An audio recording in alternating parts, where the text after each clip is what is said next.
Back at the United Center in Chicago. Illinois back home on Saturday. They'll take on UNLV at 1 o'clock. Our postgame show presented by your Central Illinois Toyota dealers. Brian Barnhart with Deon Thomas.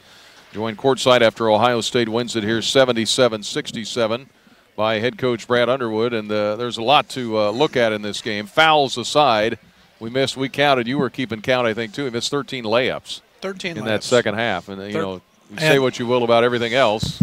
That was yeah, you win the ball game. Yeah, you win the ball game, and it takes the stress off of your defense, and you just it doesn't matter what we ran tonight. We got unbelievable shots. And and for the most part, you've got some hustle plays where we got layups. You've got wide open threes. You've got I felt like we executed pretty much everything we wanted. We put guys in ball screens we wanted. In Wesson, we got him in foul trouble. We created some mismatches with Kipper that got him good looks. We thought we had really good matchups with Io, being able to go downhill at different guys, and Dre as well, and yet. You cannot miss 13 layups, and that's toughness, that's confidence, that's frustrating as heck for a coach. And we had a big sequence. We missed a layup, and they go down and hit a big three early in the second half, and then the thing that I've got to help us figure out, we didn't foul in the first half. And we start the second half, and we are so passive, and then we have 5 fouls in the first by the first media, and it's youth. I don't know. I got to do a better job. It's all over our board every day, and we talk about not fouling, and then the second half, to their credit, Wesson did some things and hurt us early, and yet we went right back at him, got him in foul trouble, but we just, it's a hard game when the ball doesn't go in and you're getting it at the rim. And that's one of the things, when we look back at past games, and we've had an issue getting to the free throw line and things like that. This first half, I thought, like you said, the offense worked to perfection. We were able to get to the line. We had 19 free throws in the first half, and it seems like we got a little discombobulated at times in the second half. Well, and I think the second half, we've spent a lot of time, Deon, trying to change that. And you look back in the history of some of my teams, we've been one of the top teams in the country free throw attempts. And we've got to balance that out. We can't just live and die by 40% three-point shooting. But I felt like in the second half, we overdrove it. There's a fine line, and they stood in and took some charges, and I thought Kipper had 2 or 3, 4 opportunities to get off clean looks at threes, and we've talked to him about driving it because he's good at it, and he can be effective. But that's we get a little out of sorts a little bit, and we had some different lineups, and Georgie and Adonis were in foul trouble, or we've got different lineups, and then we've got to continue to keep pushing forward. Yeah. And you push through at near the end of the game with Trent, who he was writhing in pain, and then we think he's done, and he comes back, and he's back in the game. Well, he told me he laid down there, and I saw him go down, and that's a terrible.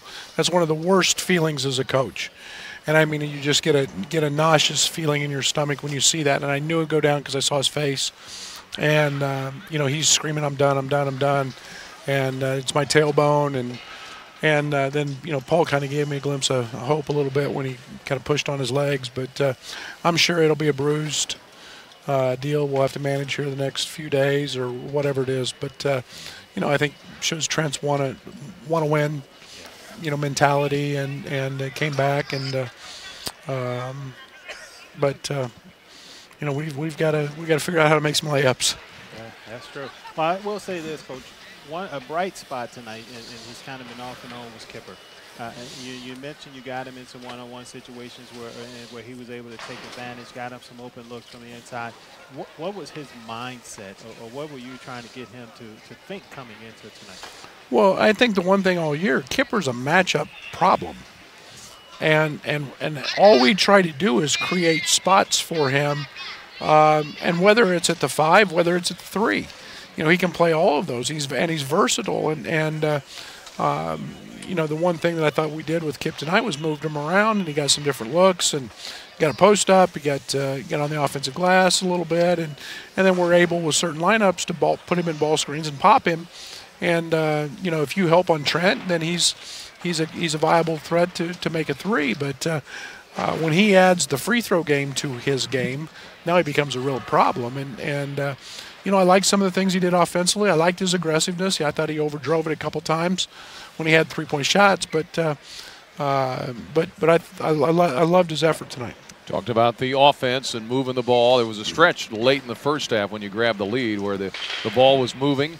And you talk about running the offense. And on the defensive end, our defense was forcing them into a lot of mistakes. And you saw kind of for a 5 or 6 minute window, the encapsulation of what I think you're looking for on both ends of the floor, it seemed to me. Yeah, and it's ball movement. It's we still only end up with 10 assists, and I guess we shot it so poorly that that's frustrating. But it was the way our defense was so aggressive, and we did it without fouling, and it was guys rotating, and it was the best our rotations have been all year, and yet that's all we talked about at halftime was maintaining that, and we can't come out with that. And we've tried it. We've tried getting them out earlier, getting them out late. I mean, we just can't flip the go switch. And it's been it's something we're talking about all the time. It's something we're working on. We've switched practices, working on defense at the start of practice to working on defense at the end of practice. And it's just a mental thing that this group's got to get through. All right. Well, we got some home games coming up. Thank God. We'll get a chance to kind of get back after the trip tonight and we've work at home. And we've got a big one with UNLV and a good basketball team, and we've got to continue to improve, and we'll do that. All right. Thank you, Coach. Thank you. Have a safe trip home. The Illini with the loss here tonight to Ohio State, 77-67.